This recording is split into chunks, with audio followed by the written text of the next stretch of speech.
It's the NA playoffs to decide who goes on to Worlds and who goes home. I'm Lindsay Geektron, and this is the Cloth 5 North American LCS review from PAX Prime. Game 1 couldn't have been summed up any better than in the final team fight. Such an insane back-and-forth game, all wrapped up and expressed in a matter of seconds. As TSM throws the first punch, CLG counters with an amazing Malphite and Orianna combo that decimates TSM, only to get destroyed themselves by Reggie Zed and Wild Turtle's Twitch.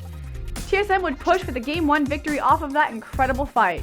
In Game 2, CLG couldn't pull out the same magic that kept them so close in Game 1, as TSM easily rolled from the get-go to secure their second victory and a spot in the semifinals.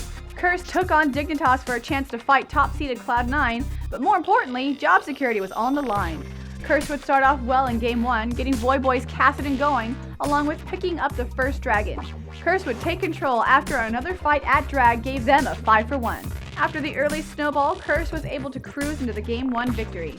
Game 2 was a different story though, as Dignitas ended up picking up 5 of the first 6 kills.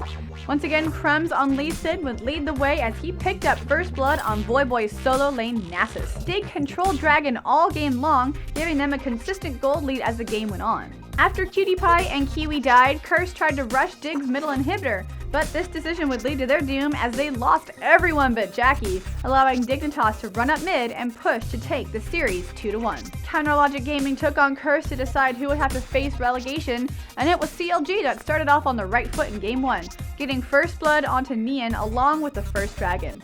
After taking the first 7 kills of the game, CLG would win a poorly forced fight by Curse and pick up a 34-minute Baron. After a chaotic fight at Blue Buff, Double Lift and Big Fat LP would take down Curse's Nexus for the Game 1 victory. Curse would start off Game 2 with first blood and an early dragon, but CLG would once again win a chaotic and drawn-out fight at Blue Buff, giving them the edge. After picking up a 3-man Baron, CLG would push into Curse's base, pick themselves up an ace, and the win. With this, Curse will have to once again fight their way back into the LCS. TSM and Vulcan squared off in the first semi-final matchup with a trip to Worlds on the line. TSM would control the game early with an objective-based opening, securing an early 3-1 tower lead as well as complete control over the dragon. TSM would have a gold lead for most of the match even without the kill lead until a huge team fight at Baron would give TSM a 5-for-1 exchange and the Baron. Team Solo Mid would then push in and win another one-sided 4-for-0 exchange, allowing them to seal the Game 1 win. In Game 2, TSM picked up right where they left off, winning a 5-for-1 fight at only 12 minutes. Vulcan stayed close though, and they were even able to rush down a Baron, but TSM showed up and cleaned up 4 kills afterwards, leaving only ManCloud alive. An absolutely amazing equalizer by Dyrus would allow TSM to pick up an ace, Baron, and control of the game. After picking off Vulcan 1 by 1 in mid, TSM would push straight into Vulcan's base and secure themselves a trip to the World Playoffs. Cloud9 opened up against Dignitas by pulling out one of High's new mid laners, Fizz. It didn't exactly go swimmingly to start after a rough opening let Dignitas take the early advantage, but Cloud9's coordination at Dragon would give them 3 kills and the Dragon and a Baron.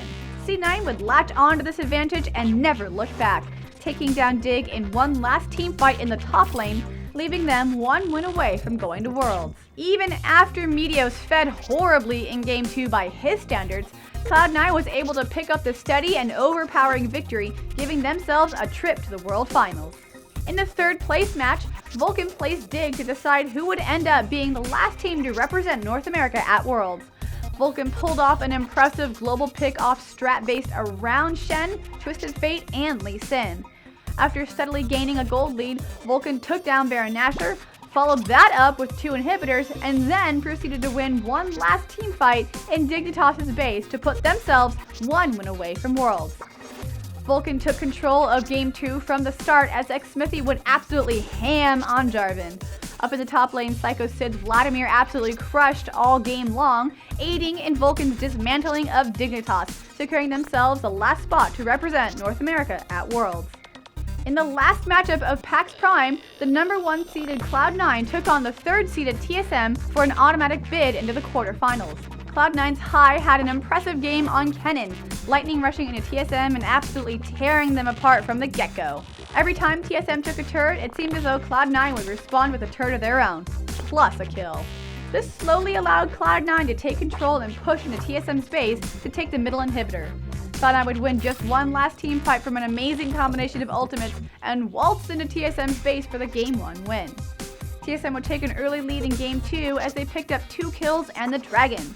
Cloud9 would slowly come back by keeping Wild Turtle down, giving him an early 1-4 score. At 26 minutes, Cloud put a stranglehold on the game as they took a 5-for-1 exchange and, of course, Baron. After 2 straight 4-kill fights, Cloud9 would dive TSM one last time and take the Game 2 victory. With the bye in their eyes, Cloud9 dominated Game 3 from the start, taking first blood, taking early dragons, and taking a significant kill lead. Even when the turrets were up, they meant so little to Cloud9 as they would dive TSM's inhibitor tower and pick up a 3-0 exchange.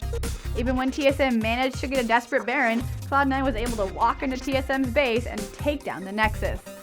After not dropping a single game at PAX, Cloud9 will now have the aforementioned bye until the quarterfinals at Worlds, which puts them in prime position to make some noise on a global stage. Knowing that Cloud9, TSM, and Vulcan will be representing North America, let us know in the comment section down below who you'll be rooting for when Worlds comes around in just 2 weeks. Thank you so much for watching the PAX North America Regionals. Please like and subscribe for your weekly League of Legends news updates. I'm Lindsay Geektron, and this has been the Class 5 North American LCS Review.